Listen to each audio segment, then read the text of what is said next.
araw-araw, tanging ikaw. Sobrang maalaga siya. Bukod sa ganun, magaling din siya magluto. Lahat ng gusto ko niluto niya.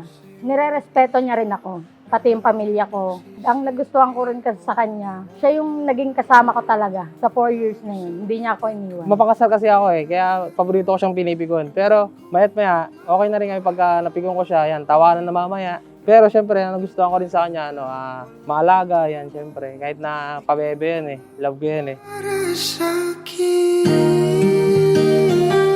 Dadaloy ang pananagutan ng mag-asawang nagmamahalan. Nagmamahal kayo sapagkat meron kayong pananagutan sa isa't isa o may pananagutan kayo sa isa't isa sapagkat may nagmamahal.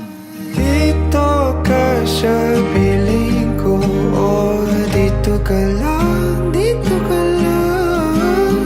bumabagal. Simula ngayon, ang pagmamahalan ninyo'y nakabase, nakaugat, nakabatay sa aral ng mabuting balitang inyong pinanununtunan. Mami, dumating din yung araw na para sa ating dalawa. At masasabi ko na talaga na akin ka na kasi magiging Mrs. Spontaneous ka na. Madami man tayong napagdaanan na lampasan. Dating dalawa yun, syempre, strong tayo May mga pagkaiyakin nga lang at pagkapabebe. Lumipas na yung COVID at LDR natin, pero ikaw pa rin at andito na tayong dalawa na mas pagtitibayin pa ng panahon. Sa bawat sandali na tayo ay magkayakap ng maigpit, taglay mong hinig ang Daddy, masaya talaga ako na nakilala kita.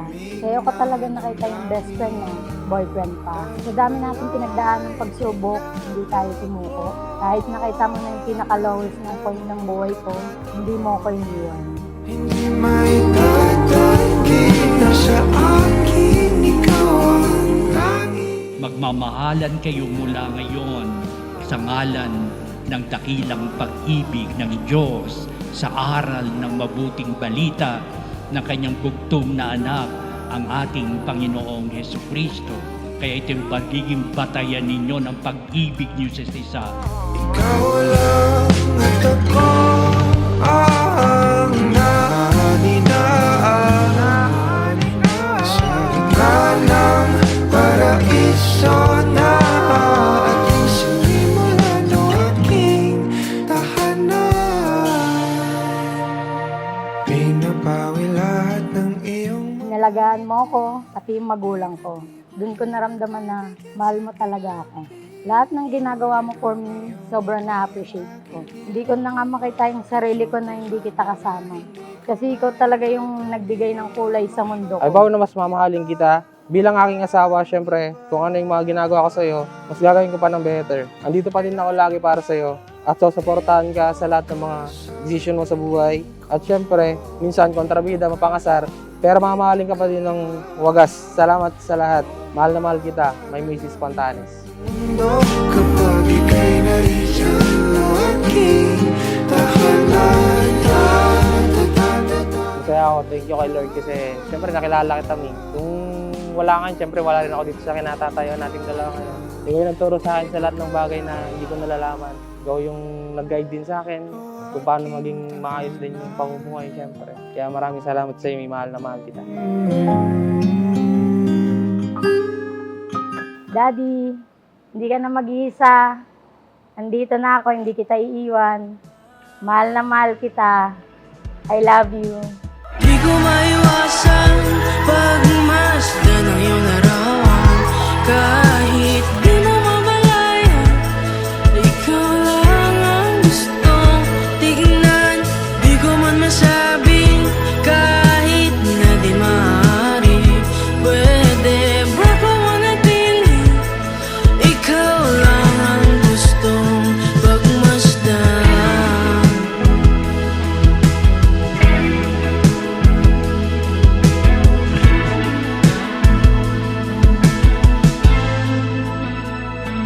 Tinatawag na ako na iyong Siyempre, para sa mabait kong isa, sa bunso namin dito kay Santino. Hindi na nga nila ako maunawaan.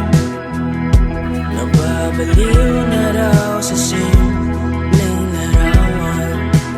Yung love kasi is is nabubuo yan pag dalawa kayo nagkakaintindihan. Madaming times na hindi tayo nagkakaintindihan pero mas nananag pa rin yung love nating dalawa kasi maayos tayo, masaya tayo sa lahat ng mga bagay na ginagawa natin. Kaya thank you sa'yo, Min. Hindi ko man may pangako sa'yo na araw-araw tayong masaya. Pero ipapangako ko na kahit anong problemang dumating sa atin, hindi kita iiwan. I will love you for the rest of my life. Di ko maiwasan pagmasdan ng iyong larawan. Kahit di mo mamalayan, ikaw lang ang gustong tignan. Di ko man masabi kahit na di maaari. Daddy, see you later. Sana magusto mo itong regalo ko sa'yo. Alam kong matagal mo itong gusto. Yes. Pwede na magpalit?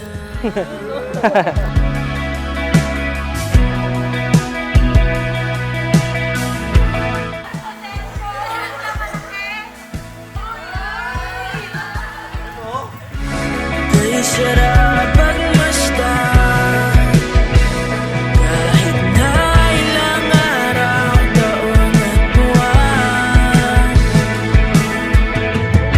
Hindi man maintindihan ng iba, tila ako'y nagkaramdam ng mahiga. Di ko maiwasan pagmasdan ng iyong larawan. Kahit di mo mamalayan, ikaw lang ang gustong tignan.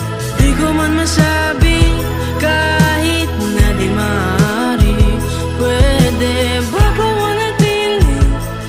Ikaw lang ang gustong pagmasdan.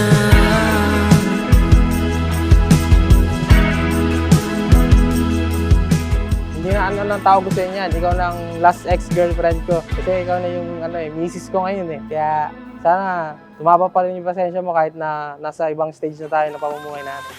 Love you. Salamat na